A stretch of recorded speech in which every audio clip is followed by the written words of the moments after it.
Hello, my name is Matthew Cordell, and I'm the author and illustrator of Hello Neighbor, The Kind and Caring World of Mr. Rogers. And I had a few questions I'd like to answer for you today.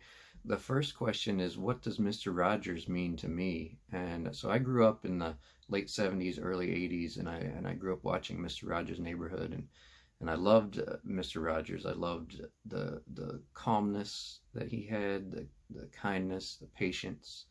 But I also loved the whimsy that the show had, lots of very creative elements and fun and silly elements, make-believe elements. So I loved that as a child, but as an adult, I've grown to appreciate him in a different way.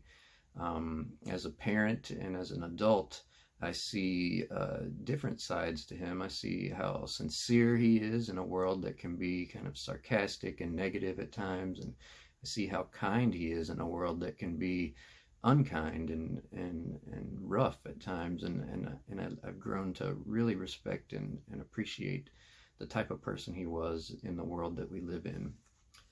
The next question is, what do I think is the importance of kindness and caring in the world?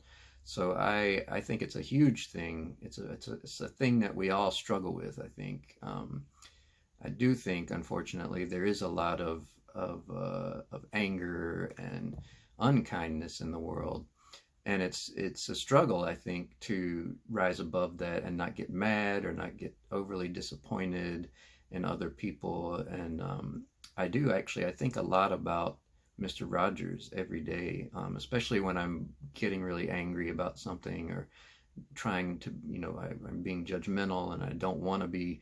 I think about, how would Mr. Rogers have handled the situation, and it does change my perspective on that. So I think kindness and caring, it's really important, more and more important all the time in a world that doesn't seem to value those things as much. The next question is, if Mr. Rogers were around today, what would be something I'd like for him to share with the children of today? So I think a couple things that were really important to Mr. Rogers. One is that children see how important they are and how special they are. So a sense of self-worth.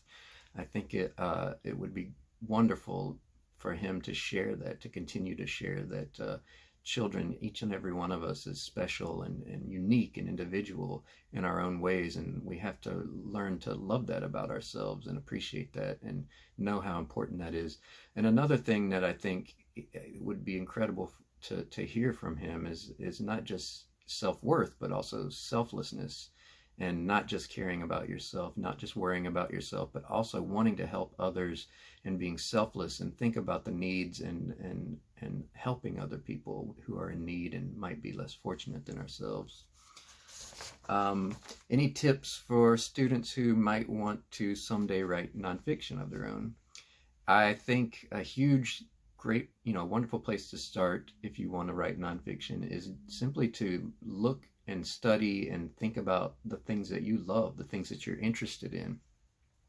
This is my first work of nonfiction, but I really loved digging deep into a topic that really inspired me. Mr. Rogers really inspired me, so it made the entire project such a joy to work on. So if you want to write nonfiction, just look and focus on the things that move you or interest you or get you excited, and you're going to love doing what you do.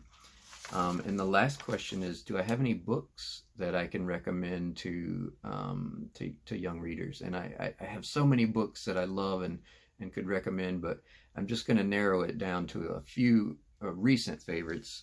And the first is this. There's 3 picture books. This is the first, Vamos, Let's Go to the Market by Raoul III. The second is a work of nonfiction. It's about bees. It's called A Honey Bee by Candace Fleming and Eric Roman. And the last book that I really love is called Small in the City. It's by one of my favorite illustrators, Sydney Smith, and this is Sydney's first book that he both wrote and illustrated.